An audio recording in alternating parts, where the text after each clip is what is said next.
BRS ప్రభుత్వంలో 4th class ఉద్యోగుల వ్యవస్థను నిర్వీర్యం చేసే కుట్ర జరిగిందని టీఎన్జీఓస్ కేంద్ర సంఘం రాష్ట్ర అధ్యక్షుడు మారం జగదీష్ ఆరోపించారు.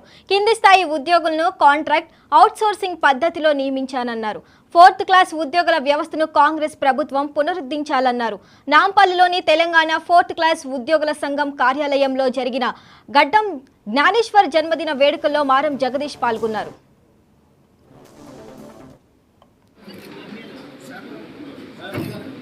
अरे भाई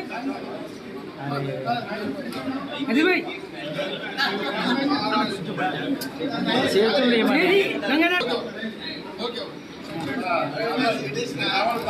अरे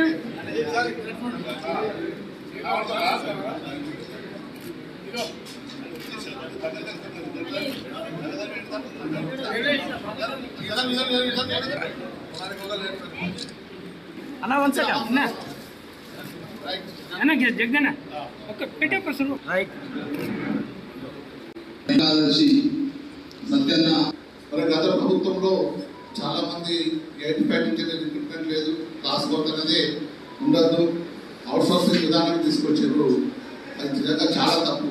ఇంతకు బడుగు బలైన వర్గాలు చిన్న చిన్న చదువు తక్కువ చదువుకున్న అటెండెంట్గా ఆఫీస్ సబార్డినేట్గా వచ్చే అవకాశం ఉంటుంది. కాబట్టి దాన్ని క్లోజ్ చేసే అప్పటి ప్రభుత్వాలు కుట్రపరిచాయి. కాబట్టి దాన్ని మనం పునరుద్ధరించాలని మనం చెప్తాం. మళ్ళీ రిక్రూట్మెంట్ తీసుకొని మనం మళ్ళీ క్లాస్ బోర్డు మెంబర్స్ గురించి వచ్చే క్రమంలో ఆలోచించాలి. ప్రభుత్వాలకు ఏమవుతుంది అంటే వీళ్ళకి ఎక్కువ జీతాలు ఉన్నాయి.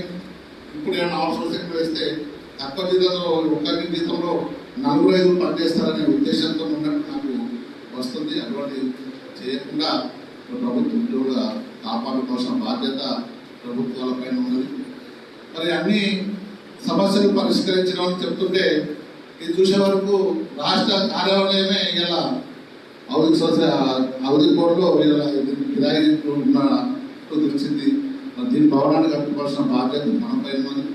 మనం కూడా ప్రభుత్వం ఒక స్థలం ఇచ్చేసి అందరు ఉద్యోగుల కాంట్రిబ్యూషన్తో ఒక మంచి సెంటర్ కూడా క్లాస్ వర్క్ బిల్డింగ్ కూడా కట్టించడానికి చొరవ చూపిస్తామని మాట. మరి గత ప్రభుత్వంలో చాలా